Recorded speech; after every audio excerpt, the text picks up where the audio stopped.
Merhaba arkadaşlar, yeni bir SolidWorks eğitim videosuna hepiniz hoş geldiniz. Bu videoda sizlere trim komutundan bahsedeceğim.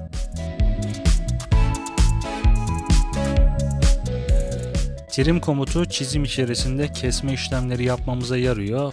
Farklı çeşitleri var. Trim komutuna görmüş olduğunuz ikondan tıklıyorsunuz. Bakın burada makas ikonu var. Buna tıklıyorsunuz. Ardından görmüş olduğunuz gibi toplam 5 çeşit trim komutumuz var. Bunlardan benim en sık kullandığım ve aslında tek kullandığım ayar şu. Bakın burada çok rahat kesmeler yapabileceğiniz, bu şekilde dokunduğunuzu kesen bir trim komutu arkadaşlar bu. Sizlere de bunu tavsiye ediyorum. Dokunduğunuzu keser arkadaşlar. Bakın bu şekilde kesmenize yarıyor. Evet, sadece noktalar kalır bunda. Bir diğeri ise şu, tutulmasını istediğiniz köşeleri tutuyorsunuz. Şöyle göstereyim, ben örnek veriyorum. Şu çizgiler arasında sadece şunları tutmak istiyorsam bakın 1, 2 diyorum ve bundan sonraki çizgiler silinmiş oluyor. Bakın bu iki çizginin kesişme noktasından ötesini silmiş oluyor. Şöyle göstereyim tekrar. Bakın farklı bir örnek yapalım. Örneğin bu iki çizgiyi tutmak istiyorum. 1, 2. Görmüş olduğunuz gibi bunların kesiştiği noktadan ilerideki kesiştiği noktayı sınır alıyor ve kalan diğer çizgileri siliyor arkadaşlar. Üçüncü trim komutuna bakalım. Bakın arkadaşlar, bu da şu şekilde çalışıyor. Öncelikle iki tane çizgi seçiyorsunuz. Daha sonrasında tıklamış olduğunuz çizgiler bu iki çizgi arasında kalıyorsa şöyle göstereyim, bakın. Bu seçili şu an. Ben burada örneğin şu iki çizgiyi seçeceğim. Daha sonrasında üçüncü tıkladığım çizgi bu iki çizgi arasında kalan bir parçası varsa orayı siliyor. Şöyle geri alıyorum. Bakın tekrar giriyorum. Bu iki çizgiyi seçtim. Bu iki çizgi arasında kalan çizgiler silinecek. Örneğin buna tekrar tıklıyorum. Görmüş olduğunuz gibi arada kalan parçası silindi. Tekrar şuna tıklıyorum. Bakın bunun da arada kalan parçası silindi. Ardından şu ortadaki düz çizgiye tıklıyorum. Bakın aradaki parçası silindi. Şu yukarıdakine tıklıyorum. Orta nokta ilişkisi var diyor. Evet diyorum. Bakın bunu da sildi.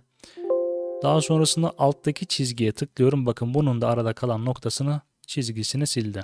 Şimdi geri alıyorum. Tekrar giriyorum. Bunun bir de dışta kalan kısımlarını silme komutu var. Yine aynı şekilde çalışıyor. Şu iki noktayı seçiyorum. Tıklıyorum. Bakın dışarıda kalanı sildi. Bu şekilde silme işlemi yapıyor. Geri alalım. Farklı çizgiler üzerinde deneyelim. Daha iyi anlamanızı sağlaması açısından. Tekrar tıklıyorum. Bakın örnek veriyorum. Şu ikisini seçelim bu sefer. Şuna tıklıyorum. Bakın dışarıda kalan alanı bu şekilde siliyor. Son trim komutumuz ise bu arkadaşlar. En yakın noktaya kadar siler. Şimdi ben geri alıyorum şunları. Tıklıyorum. Bakın burada örneğin en yakın noktaya kadar sil diyeceğim.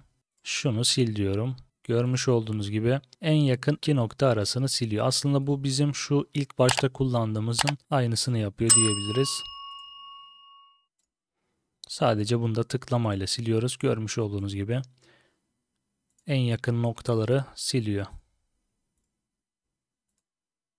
Bu şekilde. Şimdi trim komutuyla alakalı iki tane seçeneğimiz var. Bunlardan ilki kesmiş olduğu kenarların yerine yardımcı geometri olarak aynısını bırakıyor. Bakın bunu aktif yaptığım zaman örneğin bunu siliyorum. Görmüş olduğunuz gibi bunu bıraktı. Fakat bunu pasif yaptığım zaman görüyorsunuz herhangi bir şey bırakmadı. Şimdi tekrar geri alacağım. Tekrar giriyorum. Bu ayar bu şekilde çalışıyor. Ben bunu kapatıyorum. Diğeri ise şu. Yardımcı geometrileri silmez arkadaşlar. Yani bu pasif iken bakın yardımcı geometrileri silebiliyorum. Bu şekilde yardımcı geometrileri silebiliyorum. Fakat ben bunu işaretlediğim zaman örnek veriyorum, buradaki yardımcı geometri gördüğünüz gibi görmüyor arkadaşlar. Silmiyor bunları. Bakın. Bu şekilde bunları hala tutmaya devam ediyor. Evet, trim komutuyla alakalı bu derste anlatmak istediklerim bu kadar. Bir sonraki videoda görüşmek üzere. Hoşça kalın.